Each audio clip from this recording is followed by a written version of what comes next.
Praise the Lord.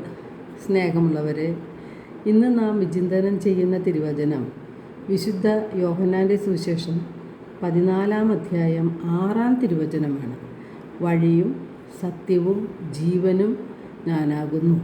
അപ്പോൾ നമ്മുടെ ഈ ലോക ജീവിതയാത്രയിൽ നമുക്ക് വഴിതെറ്റാതെ മുന്നോട്ട് പോകുവാൻ, നിത്യരക്ഷ പ്രാപിക്കുവാൻ യേശു പറയുന്നു, ഞാനാണ് വഴിയും സത്യവും ജീവനും എന്ന്.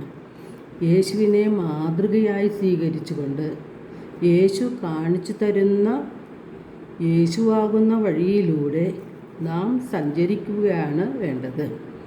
യേശുവിൻ്റെ വചനങ്ങൾ പാലിച്ചുകൊണ്ട് അവ അനുസരിച്ചുകൊണ്ട് നാം ജീവിക്കുമ്പോൾ നാം യേശുവിൻ്റെ വഴിയിലൂടെയാണ് സഞ്ചരിക്കുന്നത്.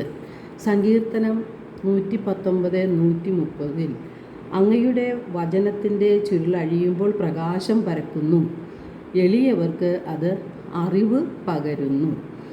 ദൈവവചനം നമ്മുടെ ജീവിതത്തിൻ്റെ വഴികാട്ടിയാണ്, വഴിവിളക്കാണ്. നടക്കുമ്പോൾ അവ നമ്മെ നയിക്കും, കിടക്കുമ്പോൾ അവ നമ്മെ കാത്തുകൊള്ളും, ഉണരുമ്പോൾ അത് നമ്മെ ഉപദേശിക്കും. ദൈവത്തിൻ്റെ വചനം പാലിക്കുന്നവർക്ക് തെറ്റുപറ്റുകയില്ല എന്ന് യേശു തന്നെ പറഞ്ഞിട്ടുണ്ട്. വിശുദ്ധ മത്തായിയുടെ സുവിശേഷം 22-ാം അധ്യായം 29 യേശു പറയുന്നു, വിശുദ്ധ ലിഖിതങ്ങളോ ദൈവത്തിൻ്റെ ശക്തിയോ മനസ്സിലാക്കാത്തതിനാൽ നിങ്ങൾക്ക് തെറ്റുപറ്റിയിരിക്കുന്നു എന്ന്. അപ്പം നമ്മുടെ ഈ ലോക ജീവിതത്തിൽ പല വിധത്തിലുള്ള പ്രതിസന്ധികളും രോഗങ്ങളും പ്രലോഭനങ്ങളും പാപസാഹചര്യങ്ങളും എല്ലാം ഉണ്ടാകാം.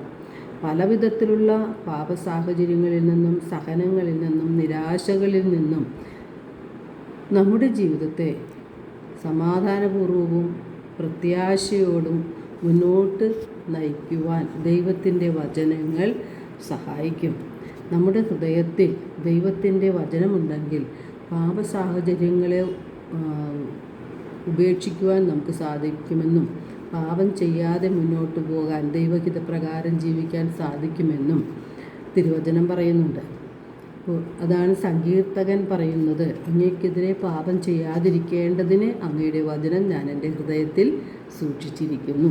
അപ്പോൾ യേശുവിനെ മാതൃകയാക്കിക്കൊണ്ട് പാപത്തിൽ നിന്ന് അകന്ന് നമ്മെ വേദനിപ്പിച്ചവരോട് ക്ഷമിച്ച് അവർക്ക് വേണ്ടി പ്രാർത്ഥിച്ച് അവർക്ക് വേണ്ടി നന്മകൾ ചെയ്ത് സഹോദരങ്ങളെ സ്നേഹിച്ചുകൊണ്ട് യേശു കാണിച്ചു തന്ന വഴിയിലൂടെ നാം സഞ്ചരിക്കുമ്പോഴാണ് പിതാവിൻ്റെ അടുക്കലേക്ക് എത്തിച്ചേരുവാൻ നമുക്ക് സാധിക്കുന്നത്. അപ്പോൾ മാത്രമാണ് നിത്യരക്ഷ പ്രാപിക്കുവാനും നമുക്ക് കഴിയുക. ദൈവം നമ്മെ ഓരോരുത്തരെയും സമൃദ്ധമായി അനുഗ്രഹിക്കട്ടെ.